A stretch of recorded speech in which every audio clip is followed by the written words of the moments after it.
पिछले दिनों एक तस्वीर जो सामने निकल करके आई है बिहार पुलिस का, वो चेहरा जिसे आप कौन सा शब्द दें वो शब्द छोटा पड़ जाएगा। वो वहशियाना हरकत और वो दरिंदगी एक आम नागरिक पर सिर्फ कसूर इस बात का कि उसने हेलमेट नहीं पहन रखा था और ना ही उसके पास उस वक्त कोई ड्राइविंग लाइसेंस थी। रात के 1 बज रहे थे। बेगूसराय के पावर हाउस के क्षेत्र में दारोगा सुमंत कुमार अपनी पूरी टीम के साथ, जिसमें 4 पुलिसकर्मी मौजूद थे जो गश्ती टीम का हिस्सा बने हुए थे और रात्रि में गश्ती के लिए वो घूम रहे थे। ऐसे में ही अचानक तीन युवक अपनी बाइक पर बिना हेलमेट लगाए निकल रहा था, तो पुलिस का शंका करना भी वाजिब था कि आखिर इतनी बड़ी रात में कौन यह 3 व्यक्ति मोटरसाइकिल से बगैर हेलमेट लगाए निकला हुआ चला जा रहा है। पुलिस अपनी ड्यूटी को निभाते हुए उसे रोकती है और उससे पूछती है कि कहां जा रहे हो। इस पर वो व्यक्ति, जो युवक होता है, जो मोटरसाइकिल पर सवार होता है, वो कहता है कि मेरे मौसेरे भाई के दादाजी का निधन हो गया है और उसी में हम लोग घर से निकल पड़े हैं। इस पर तहकीकात शुरू करते हुए सुमंत कुमार शर्मा के द्वारा कहा गया कि लाइसेंस नहीं है, हेलमेट नहीं है। इस पर छात्रों ने कहा कि हम लोग छात्र हैं और अचानक से इस घटना को लेकर के निकल पड़े हैं, इसलिए मुझे ध्यान में नहीं रहा और ये गलती हमसे हुई है, मुझे जाने दीजिए। इस पर उन्होंने चालान कटाने की बात कही तो चालान कटाने को भी छात्र तैयार हो गए, लेकिन जब पैसे नकदी में मांगना शुरू किया तो उन्होंने कहा कि मेरे पास नगद राशि नहीं, हम ऑनलाइन पेमेंट कर सकते हैं। अपना परिचय देते हुए छात्र ने कहा, उसमें से एक छात्र ने कहा कि मेरे पिताजी उत्तर प्रदेश में डीएसपी के पद पर कार्यरत हैं। बस क्या था, सुमंत कुमार शर्मा भड़क गए और कहे कि चलो अब मैं तुम्हें डीएम बना देता हूं। छात्र ने कई बार कहा कि मैं यूपीएससी का छात्र हूं, मैं बीएड कॉलेज में पढ़ता हूं, मेरे पिताजी डीएसपी हैं, मेरी मां डॉक्टर है, मैं एक अच्छे परिवार से हूं, मेरा इन सारी चीज़ों से कोई लेना देना नहीं है, मैं मेरे मौसेरे भाई के दादाजी के निधन में निकल पड़ा हूं। बस क्या था, पुलिसिया डंडा लगा बरसने और उस तरीके से बेरहम पिटाई की गई कि किसी का हाथ तोड़ा, किसी का पैर तोड़ा तो किसी का सर फाड़ दिया।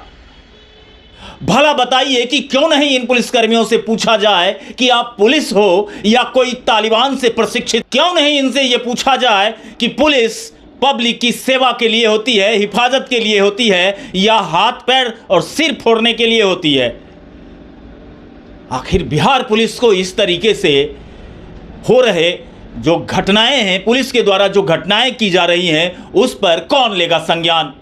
डीजीपी महोदय तो अक्सर नोटिफिकेशन जारी करते रहते हैं, लेकिन क्षेत्रों में क्या कुछ घटता है इस पर कभी कोई क्यों नहीं ध्यान देता?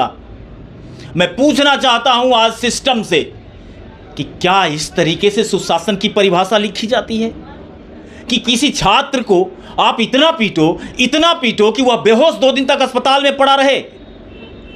ये कौन सा तरीका है? अगर लाइसेंस नहीं था, हेलमेट नहीं थे तो आप चालान करते, चालान तो बाद में भी भरी जाती है। ये कौन सा तरीका है कि नकदी राशि चाहिए थी आपको? क्यों चाहिए थी नकदी राशि? और जब नकदी राशि नहीं दे पाया दोस्त, तो आपको बताऊं, मैं आपके स्क्रीन पे दिखाता हूं कि देखिए ऑनलाइन पेमेंट 1000 रुपये लिए गए हैं और छात्र अस्पताल में भर्ती है। यूपीएससी की तैयारी करने वाला छात्र, उसकी अगर यह स्थिति की जाती है तो आप सोचिए कि किस तरीके से सिस्टम काम कर रहा है। दोस्तों, आपको यह भी मैं बताऊं कि अपराधी और पुलिस की गठजोड़ की कहानी लगातार आप देखते हैं। किसी अपराधी को आपने ऐसा नहीं देखा होगा। मैं आज योगी आदित्यनाथ को भी यह तस्वीर दिखाना चाहता हूं कि आपकी पुलिस जहां जिहादियों को, लुच्चे लफंगे के ऊपर लंगड़ा ऑपरेशन चला रही है, तो वहीं बिहार की पुलिस यूपीएससी की तैयारी करने वाले संभ्रांत परिवार के बच्चों को इस तरीके से पीटती है कि उन्हें लंगड़ा ऑपरेशन का हिस्सा बना देती है। और संयोग से उत्तर प्रदेश में ही पदस्थापित छात्र आदित्य का पिता, जो डीएसपी के पद पर कार्यरत हैं, वो उत्तर प्रदेश में ही पोस्टिंग है उनकी। आदित्य राज के पिता डीएसपी हैं और आदित्य राज की मां डॉक्टर हैं। अब आप लोग कमेंट बॉक्स में लिख करके बताइए कि क्या ऐसे पुलिसकर्मी को पुलिस की वर्दी पहनने का अधिकार है। और मैं बिहार पुलिस से पूछना चाहता हूं कि आपके पुलिस की वर्दी का नशा और शराब का नशा, ये दोनों जब मिल जाता है तो क्षेत्र में त्राहिमाम नहीं कोहराम मच जाता है। आखिर इस चुनौतीपूर्ण व्यवस्था को ठीक करने की कवायद कौन करेगा? कौन ठीक करेगा इन पुलिसकर्मियों को? इन उदंड पुलिसकर्मियों पर क्या कुछ कार्रवाई होगी? अभी तक बिहार पुलिस के तरफ से कोई प्रेस विज्ञप्ति जारी नहीं की गई है, जो कि खेद का विषय है। आप बने रहिए हमारे साथ और देखिए कि अस्पताल में भर्ती युवक आखिर किस तरीके से पुलिस के बारे में क्या कुछ बता रहा है।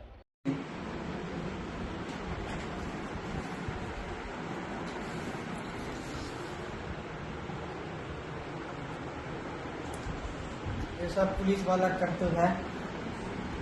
ऐसा पैर मारा, पैर तोड़ दिया, उसके बाद मम्मी छोड़ के मेरा दोनों भाई को लेके चला गया।